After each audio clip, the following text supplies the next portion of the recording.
Rural మండలం మన్నంగి దిన్నె గ్రామంలో ఘనంగా 80వ స్వాతంత్ర దినోత్సవ వేడుకలు టీడీపీ నాయకుల ఆధ్వర్యంలో ఘనంగా నిర్వహించారు. పంచాయతీ ప్రత్యేక అధికారి తుంగా సుబ్రహ్మణ్యం చేతుల మీదుగా జాతీయ జెండా ఆవిష్కరించారు.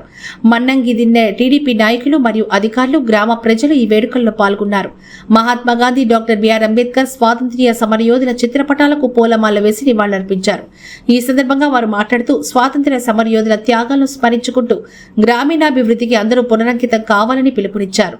జాతీయ జెండా ఆవిష్కరణ అనంతరం సిబ్బంది ప్రజలకు మిఠాయిలు పంచిపెట్టారు.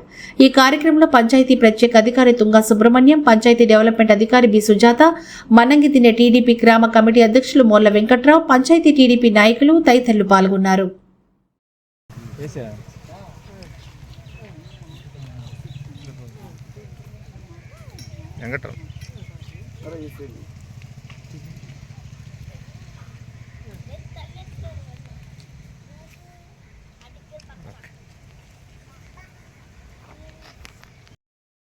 భారతదేశ 80వ స్వాతంత్ర దినోత్సవానికి ఇచ్చేసినటువంటి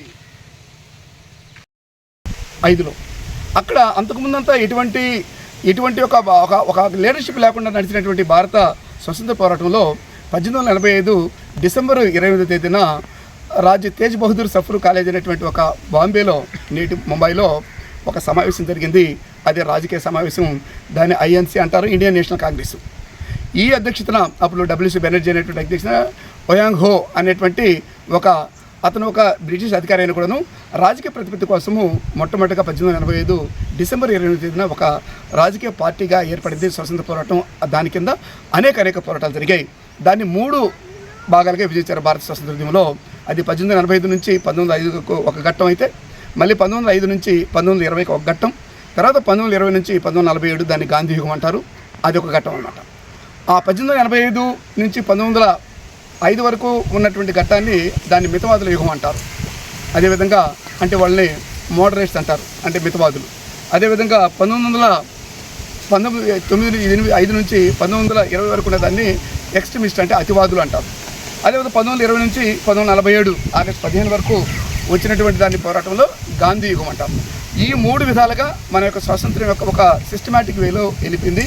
దాన్ని ఎటువంటి రక్తము అంటే చిందించుకుంటా, అంటే ఎట్ట చెప్పినట్టు పోరాటాల్లో అనేక వాళ్ళు బ్రిటిషర్స్ మనల్ని హింసించుకోవడంలో అనేక విధాలు చేశారు. కానీ మన నుంచి వ్యతిరేకత డిఫెన్స్ అంటే మనకు రక్షణే ఉంది, కానీ తిరగబడే విధానం లేకుండా ఉండేటట్లు అనేక భాగాల్లో. అంటే మొట్టమొదటిగా మితవాదుల యుగం తీసుకుంటే ఒక 2 నిమిషాలు 1885 నుంచి 1905 వరకు అప్పుడు గొప్పోడు అనమాట దాదాబాయి నవరోజీ, అదేవిధంగా డబ్ల్యూసీ బెనర్జీ, వీళ్ళంతా కూడాను వీళ్ళు మితవాదులు అన్నమాట. అంటే బ్రిటిష్ మనం పరిపాలిస్తుంది వాళ్ళకి ప్రార్థనల ద్వారా, తర్వాత విన్నపాల ద్వారా, అంటే మాకు మంచి చేయి పెట్టండి, మాకు అభివృద్ధి సంక్షేమాల్లో ఉండండి అని చెప్పి ఏడుకున్నారన్నమాట. అంటే ఇప్పుడున్న పరిస్థితులు బట్టి. అదేవిధంగా ఆ యుగం పోయిన తర్వాత దానికి యువకులుగా ఉన్నటువంటి కొంతమంది ఏంటంటే కోపతాపాలు పెరిగిపోయినాయి.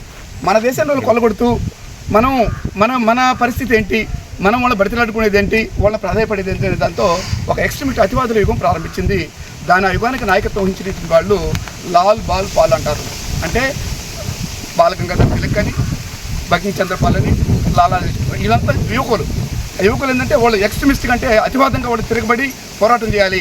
కానీ అప్పుడు పెద్దవాళ్ళు ఏం చేసి పోరాటం చేయాలని మన దగ్గర ఆయుధ సంపత్తి లేదు, మనందరూ ఏమంటే పారలు, గొడవలు, గడ్డపారలు ఇలాంటివి ఉంటాయి. అట్లాంటి వాళ్ళు ఎంతో అభివృద్ధి చెందినటువంటి వాళ్ళ ఆయుధ సంపత్తి ముందు మనం ఏం చేయగలుగుతామని పెద్దవాళ్ళు కొంచెం ఆలోచించారు. కానీ పిల్లవాళ్ళకు ఉన్నటువంటి బాలగంగాధర్ తిలక్ అనేటువంటి ఆయన, లాలా లజపత్ రాయ్, ఇంకా బిపిన్ చంద్రపాల్ వీళ్ళంతా ఏం చేశారంటే మనం కాము కూడా సత్యం పర్లేదని ఆ కోలోనే 20-30 కొనినటువంటి భగత్ సింగ్, తర్వాత రాజ్గురు, సుఖదేవు, అదేవిధంగా ఇప్పుడు ఇక్కడికి వచ్చే లోపల, ఇక్కడ మన దేశానికి వచ్చే లోపల, మన రాష్ట్రానికి వచ్చే లోపల అల్లూరి సీతారామరాజు, కన్నేగంటి హనుమంతు, పర్వతనేని వీరయ్య చౌదరి, అంటే ఇప్పుడు అనేక మంది ఈ కోవలో మనకు ఈ యుగంలోకి వచ్చారు. తర్వాత గాంధీ యుగంకి వచ్చే లోపల ఇదంతా క్రోడీకరించినప్పుడు గాంధీ ఏం చేశాడంటే అక్కడంటే ఇక్కడే మన పరిస్థితులు ఈ రెండునే మేళవించాడు ఆయన. అంటే అతివాదుల యుగాన్ని, అదేవిధంగా మితవాదుల యుగాన్ని 2 మేళవించి ఒక సొల్యూషన్ కనుక్కునే విధంగా అహింసా మార్గము. ఎందుకంటే ఒక విధంగా మనము ఇప్పుడు కూడాను మనం ప్రొటెస్ట్ చేయాలి, అంటే నిరసన తెలియపరుస్తూ మన స్వతంత్రాన్ని పొందాలి, ఎటువంటి అక్కడ రక్తం చిందించకూడదని కోవడంలో ఆయన ఉన్నాడు. ఆయనకి శిష్యులుగా ఎంతోమంది ఇప్పుడు చెప్పుకున్నటువంటి జవహర్లాల్ నెహ్రూ, అదేవిధంగా సర్దార్ వల్లభాయ్ పటేల్, సుభాష్ చంద్రబోసు, ఈ నాయకత్వం అంతా అంటే మోడర్న్ ఇళ్ళంతా, అంటే వాళ్ళకంతా కూడాను చిన్నపిల్లవాళ్ళ లెక్క ఇళ్ళంతా, అంటే ఆ యుగాని కంటే కూడాను అతివాదుల కంటే కూడాను వీళ్ళు ఇంకా అంటే స్వతంత్ర పోరాటం రెండుని చూసినట్టు ఇంకోళ్ళు అనమాట.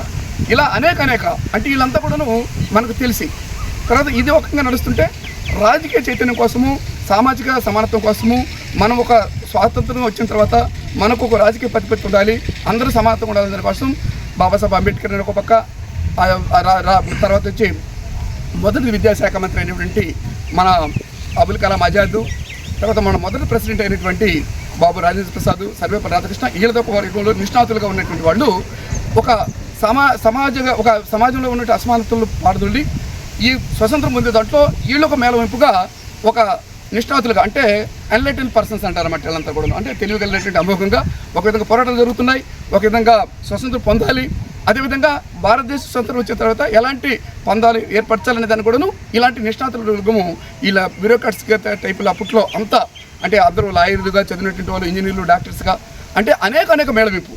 భారతదేశ స్వతంత్రం అంటే ఎట్లాంటిదంటే ఒక విధంగా చెప్పాలంటే ఇప్పుడు మనం చిన్న విషయం చెప్తాం, ఒక మన బండి ఉందనుకోండి, మీకు ఆ బండి. అందరికీ నమస్కారం. ఈరోజు మన్నంగిదిని గ్రామ పంచాయతీలో స్వాతంత్ర వేడుకలు చాలా ఘనంగా జరుపుకుంటూ ఉన్నాం. ఈ స్వాతంత్ర వేడుకలకు సంబంధించి విచ్చేసినటువంటి స్పెషల్ ఆఫీసర్ సుబ్రహ్మణ్యం సార్ గారికి, ఇంకా వివిధ ప్రాంతాల నుంచి విచ్చేసిన అందరికి కూడా ప్రత్యేకమైన ధన్యవాదాలు తెలియజేస్తూ ఉన్నాం. ఈరోజు భారతదేశం అంతా కూడా గర్వపడే రోజు ఇది. భారతదేశంలో మనది భారతదేశానికి రెండు పేర్లు ఉన్నాయి. ఒకటి భారతదేశం, రెండోది హిందూ దేశం. భారతదేశం అంటే భరతుడనే రాజు పరిపాలించాడు కాబట్టి భారతదేశం. అలాగే హిందూ దేశం, మన దేశంలో ఎక్కువగా హిందువులు ఉన్నారు కాబట్టి హిందూ దేశం. ఇలాంటి భారతదేశాన్ని ఆంగ్లేయులు అనేటువంటి వారు మన దేశానికి వర్తక వ్యాపారాల కోసం వచ్చినటువంటి ఆంగ్లేయులు మన దేశాన్ని కొన్ని సంవత్సరాలుగా పరిపాలన చేశారు. మనల్ని బానిసల్లాగా ఎంచుకొని భారతదేశంలోనే సంపదనంతా కూడా కొల్లగొట్టి భారతదేశాన్ని దోసుకొని నిర్వినియోగం చేసి భారతదేశంలో స్థిరపడి మన మీద పరిపాలన కొనసాగించినటువంటి చరిత్ర. ఇటువంటి చరిత్రలో ఎంతోమంది త్యాగమూర్తుల ఫలంగా ఆ రోజు వారితో యుద్ధాలు చేసి బాలగంగాధర్ తిలక్ అయితేనేమి, గోపాలకృష్ణ గోఖలే అయితేనేమి, సుభాష్ చంద్రబోస్ అయితేనేమి, అలాగే అల్లూరి సీతారామరాజు అయితేనేమి, వీళ్ళంతా కూడా ఆ రోజు పోరాటాలు చేసి భారతదేశానికి ఆగస్టు 15, 1947 అర్ధరాత్రి స్వాతంత్రం రావడం జరిగింది. ఇలాంటి స్వాతంత్రం వచ్చిన తర్వాత ఈ భారతదేశంలో మన జాతీయ జెండా, త్రివర్ణ జెండా, 3 రంగుల జెండా, ఇటువంటి జెండాని పింగళ వెంకయ్య గారు రూపొందించడం జరిగింది. అలాగే 3 రంగుల జెండా అంటే పైన ఉన్నటువంటి కాషాయపు రంగు త్యాగానికి గుర్తుగా జెండాలో పొందుపరచడం జరిగింది. రక్తం చిందించి స్వాతంత్రం సంపాదించారు కాబట్టి కాషాయపు రంగును జాతీయ జెండాలో చేర్చడం జరిగింది. అలాగే మధ్యలో ఉన్నటువంటి తెలుపు రంగు శాంతికి చిహ్నంగా తెలుపు రంగును చేర్చడం జరిగింది. అలాగే చివరలో ఉన్నటువంటి ఆకుపచ్చ రంగు పాడి పంటలకు, పశుపోషణకు, వీటన్నిటికి కూడా గుర్తుగా చేర్చడం జరిగింది. ఇలాంటి జాతీయ జెండా మనం ప్రతి ఆగస్టు 15 రోజున జాతీయ జెండాను ఎగరవేసి భారతీయులు గర్వపడే విధంగా మనం జాతీయ జెండాను ఎగరవేస్తూ ఉన్నాం. మధ్యలో ఉన్నటువంటి అశోకుని యొక్క ధర్మచక్రం, ఆయన యొక్క ధర్మ పరిపాలనకు నిదర్శనంగా అశోకుని యొక్క ధర్మచక్రం చేర్చడం జరిగింది. ఆ రోజు అశోకుడు కళింగ యుద్ధంలో యుద్ధం జరిగినప్పుడు ఎంతోమంది క్షతగాత్రులు, కుంటివారు, గుడ్డివారై ఎంతోమంది క్షతగాత్రులు అయ్యారు. కాబట్టి ఆ యుద్ధం చూసినటువంటి అశోకుడు తాను యుద్ధం చేయకూడదని బౌద్ధ మతాన్ని పుచ్చుకొని ధర్మ పరిపాలనను అందించినటువంటి వ్యక్తి అశోక చక్రవర్తి. ఆయన పరిపాలనకి గుర్తుగా అశోకుని యొక్క ధర్మచక్రం దీంట్లో జరిగింది. అలాగే దీంట్లో 18 ఆకులు ఉంటాయి, 24 ఆకులు ఉంటాయి. కుడి వైపున వృషభము, ఎడమ వైపున గుర్రము ఉంటాయి. ఈ యొక్క సంస్కృతిలో భాగంగా సంస్కృతిని చక్కబెట్టడానికి ఎంతోమంది కవులు ఎన్నో రచనలు రాశారు, ఎన్నో గేయాలు పద్యాలు రాశారు. రవీంద్రనాథ్ ఠాగూర్ జాతీయ గీతం రవీంద్రనాథ్ ఠాగూర్, సారే జహాషహత్య మహమ్మద్ ఇక్బాల్, వందే మాత్రం బంకించంద్ర చటర్జీ, మా తెలుగు తల్లికి శంకరంబాడి సుందరాచారి, వీరంతా కూడా ఎన్నో పద్యాలు రాసి మన సంస్కృతిని చక్కబెట్టడానికి శ్రమించి కృషి చేశారు. కాబట్టి ఈరోజు భారతదేశంలో మనం అంతా కూడా సురక్షంగా సుభిక్షంగా జీవిస్తూ ఉన్నాం. సంస్కృతి చక్కబెట్టడానికి వీరెంతో కృషి చేసి వారి యొక్క సేవలను అందించారు. కాబట్టి మనం అంతా కూడా ఈ పండుగ వాతావరణాన్ని జరుపుకుంటూ ఉన్నామని ఈ యొక్క మనగదిన గ్రామ పంచాయతీలు అందరికి విచ్చేసినటువంటి అందరికి కూడా ప్రత్యేకమైన ధన్యవాదాలు తెలియజేసుకుంటూ సెలవు తీసుకుంటా ఉన్నాను. మనకు వాడవాడల ఢిల్లీ నుంచి గల్లీ వరకు ఎక్కడ చూసినా పతాకావిష్కరణ జరుగుతూ ఉంటుంది. ఎందుకంటే 79 సంవత్సరాల క్రితం బ్రిటిష్ సుంకరాల నుంచి స్వాతంత్ర్యం పొంది స్వేచ్ఛావాయువులు పీల్చుకున్నటువంటి భారతావని జాతీయ పండుగగా ప్రతి సంవత్సరము 1947 ఆగస్టు 15 నుంచి మనం జరుపుకుంటూ ఉంటాం. ఈ పండుగ ప్రాశస్త్యాన్ని ప్రతి సంవత్సరం మనము చాలా విపులంగా చెప్పుకుంటూ ఉంటాం. ఇందులో ప్రధాన ఘట్టాలని పరికిస్తే మనకు ఎంతోమంది కార్మికులు, కర్షకులు, జాతీయవాదులు ప్రతి ఒక్కరూ మన యొక్క దేశ స్వాతంత్ర్యం కోసం అలుపెరగని పోరాటాలు చేశారు. ఈ పోరాటాల్లో ఎవరికెవరు తక్కువ కాకుండా వాళ్ళకి స్వార్థాన్ని ప్రక్కన పెట్టి దేశం యొక్క విదేశీ కబంధ హస్తాల నుంచి బంధం విముక్తి చేయాలని శాయశక్తులు ప్రయత్నించి వెలుగులోకి వచ్చిన వారు కొంతమంది అయితే వెలుగులో అనేక మంది గ్రామాల నుంచి దేశం రాజధాని వరకు. ఇందులో ప్రధానంగా భారతదేశం యొక్క రాజకీయ మనకి స్వతంత్ర పోరాటం అంటే దీన్ని ఫ్రీడమ్ స్ట్రగుల్ అంటారు.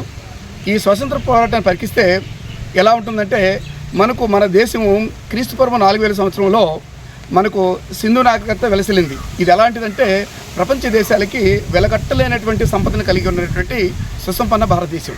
అక్కడ కులమతాలు తారతమ్యాలు లేదు, ఎక్కువ తక్కువ లేదు, కష్టపడి పనిచేయటము, దేశ సంపదని కూడగట్టడము. ప్రపంచ దేశాలకి భారతదేశం యొక్క చూపు భారతదేశం వైపు ఎలా ఉందంటే అప్పుడు ఈజిప్ట్ నాగరికతలని, మెసొపొటేమియా నాగరికతలని, వయాంగో నాగరికతలని ఇలా ఎలసేలు క్రీస్తుపూర్వం 4000 సంవత్సరంలో. అప్పుడు భారతదేశం ఎలా ఉందంటే సుసంపన్నంగా వెలిగింది.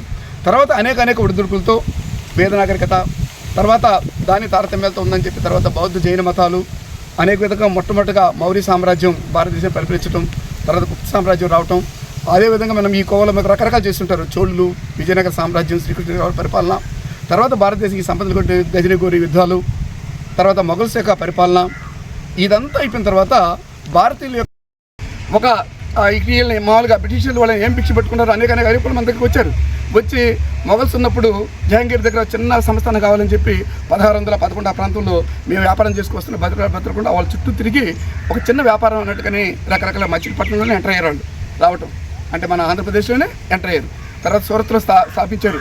తర్వాత మచిలీపట్నము, గోవా ఈ చుట్టుపక్కలందరూ కూడా ఆక్రమించుకుంటూ 1757లో ఒక యుద్ధాన్ని ప్రకటించారు. దాన్ని ప్లాసీ యుద్ధం. ఆ యుద్ధంతో వాళ్ళు విజయం చేకూర్చారు. తర్వాత అనైక్యతలో మళ్ళీ 1764లో బక్సర్ యుద్ధం ఒకటి జరిగింది.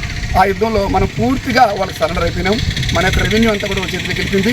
వెళ్ళిపోయినప్పుడు ఏం చేశారు, ఎలా రెవెన్యూ పొందాలి అంటే ట్యాక్స్ రూపంలో పొందాలా, రెంట్ రూపంలో పొందాలా ఆలోచించారు. ట్యాక్స్ అంటే ఏంటి, వాళ్ళ వస్తువులు ఇప్పుడు ఉదాహరణ నువ్వు ట్యాక్స్ ఒకటి ఏంటి, అది నువ్వు ఉపయోగించుకుని నీ వస్తువు కాబట్టి ప్రభుత్వానికి ట్యాక్స్ కట్టి అంటారు. అటు చెప్పుకుంటే వాళ్ళు ఏమన్నారని తెలుసా, రెంట్ కట్టండి అన్నారు. ఏమని అర్థము, మీరు ఉపయోగించుకునే కూడా మీ కాదు వస్తువులు కానీ ఏదన్నా కూడాను మీరు రెంట్ కట్టండి, అవి మాయి అనేది అక్కడికి వచ్చేసారు.